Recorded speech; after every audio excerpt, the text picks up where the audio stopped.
વિષય સામાજિક વિજ્ઞાન, પ્રકરણ 7 સ્વાતંત્ર્યોત્તર ભારત, જેના વિશે આજે આપણે અભ્યાસ કરીશું. બ્રિટિશ પાર્લામેન્ટે હિન્દ સ્વાતંત્ર્ય ધારો જુલાઈ 1947માં પસાર કર્યું. આ ધારાની જોગવાઈ અન્વયે હિન્દનું ભારતીય સંઘ અને પાકિસ્તાન સંઘ એમ બે રાષ્ટ્રો અસ્તિત્વમાં આવ્યા. દેશ સમક્ષ મુખ્ય બે પ્રશ્નો ઉદ્ભવ્યા. નંબર 1, ભારતને અનુરૂપ એવું બંધારણ ઘડવું.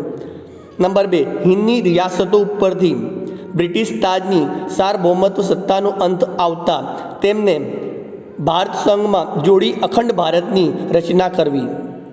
એ વખતે દેશી રાજ્યો રિયાસતોની સંખ્યા 562 હતી. સ્વતંત્ર ભારતના કુલ ક્ષેત્રફળ પૈકી 48% દેશી રાજ્યોના ક્ષેત્રફળનું હતું. તે જ રીતે ભારતની કુલ જનસંખ્યાના 20% જનસંખ્યા દેશી રાજ્યોની હતી. કાશ્મીર, હૈદરાબાદ અને મૈસૂર મોટા રાજ્યો હતા. અન્ય નાના રાજ્યો પણ હતા. એવા રાજ્યો પણ હતા કે જેનું કદ એક નાના ગામ કરતાં પણ નાનું હતું. આ રાજ્યોના રાજાઓ નવાબોને ભારતીય સંઘમાં જોડાવવા માટે સમજાવવા એ ભગીરથ કાર્ય હતું. આ કાર્ય ઝડપથી પાર પાડવાનું હતું. આઝાદી પ્રાપ્ત થતાં સૌપ્રથમ ભાવનગરના મહારાજા કૃષ્ણકુમાર સિંહે ભાવનગરમાં જવાબદાર સરકારનો શુભારંભ કર્યો.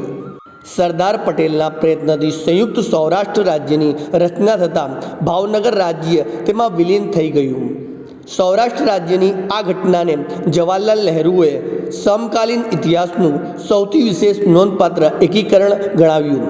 સ્વતંત્રતા મેળવ્યા બાદ તત્કાલીન નાયબ વડાપ્રધાન અને ગૃહપ્રધાન સરદાર વલ્લભભાઈ પટેલે દેશી રાજાઓને અપીલ કરી કે તેમના શાસન હેઠળની પ્રજા અને ભારતીય સંઘના હિતમાં તેઓ પોતાના રાજ્યોને સ્વેચ્છાએ ભારતીય સંઘમાં જોડાવા સંમતિ આપે. તેમણે રાજાઓમાં દેશભક્તિ જાગૃત કરી. વ્યવહારુ બુદ્ધિથી તેમણે લગભગ બધા જ દેશી રાજ્યોનું ભારતમાં વિલીનીકરણ પ્રક્રિયા આરંભી. રાજા રજવાડા એક મજબૂત, અખંડ અને સમૃદ્ધ ભારતનો પાયો નાખવામાં પોતાનો સહકાર આપે તેમ જણાવ્યું.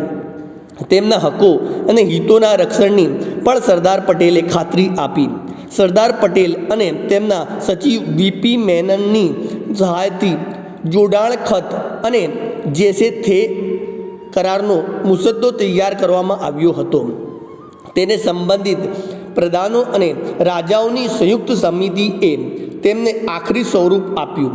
રાજાઓને આ મુસદ્દાથી સંતોષ થયો. હૈદરાબાદ, જૂનાગઢ અને કાશ્મીર સિવાય તમામ રાજ્યોએ તેનો સ્વીકાર કરી ભારતીય સંઘમાં પોતાના રાજ્યને વિલીન કરી દીધા. હૈદરાબાદ, જૂનાગઢ અને કાશ્મીરનું જોડાણ, જેના વિશે માહિતી મેળવીએ. હૈદરાબાદ, જેના વિશે માહિતી લઈએ.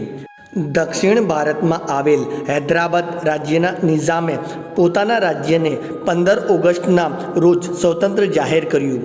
તેની ભૌગોલિક પરિસ્થિતિને ધ્યાને લેતા તેણે ભારત સાથે જોડાવું જોઈએ. તે ચારે બાજુથી ભારતીય સંઘના પ્રદેશોથી ઘેરાયેલ હોવાથી તે એક સ્વતંત્ર રાજ્ય તરીકે ટકી શકશે નહીં તેમ તેનું ધ્યાન દોરવામાં આવ્યું. પણ નિઝામે સ્પષ્ટતા આપી કે જો દેશના ભાગલા પડશે તો ભૌગોલિક કારણસર તે પાકિસ્તાનમાં અને વૈચારિક કારણસર ભારતમાં નહીં જોડાઈ શકે. આના કારણે તે સ્વતંત્ર રહેવાનું પસંદ કરશે. નિઝામને સમજાવવા વાટાઘાટો શરૂ કરી. નિઝામ વતી વાટાઘાટો કરનારને સરદાર પટેલે સ્પષ્ટ જણાવ્યું કે હૈદરાબાદની જનતા ભારતીય સંઘમાં ભળે તેમાં જ સૌનું હિત છે. નિઝામના અધિકારી અને સેનાએ પ્રજા ઉપર અત્યાચાર ગુજારવાનું ચાલુ કર્યું. સ્થિતિ અસહ્ય બનતા પરિસ્થિતિથી તંગ આવીને ભારત સરકારે પોલીસ પગલું ભરીને હૈદરાબાદને ભારતીય સંઘમાં ભેળવી દીધું. નિઝામે શરણાગતિ સ્વીકારી. નિઝામને તેમના હિતોના રક્ષણની બાહેધરી આપી. આમાં કનૈયાલાલ મુનશીએ અગત્યની ભૂમિકા ભજવી. ત્યારબાદ રાજ્યોની પુનઃરચના તથા હૈદરાબાદ રાજ્યને આંધ્રપ્રદેશમાં સમાવી લેવામાં આવ્યું. જૂનાગઢ, જેના વિશે માહિતી મેળવીએ. જૂનાગઢ સૌરાષ્ટ્રમાં આવેલ છે. તેના નવાબે પોતાના રાજ્યને પાકિસ્તાન સાથે જોડાણ ખત લખી આપ્યું.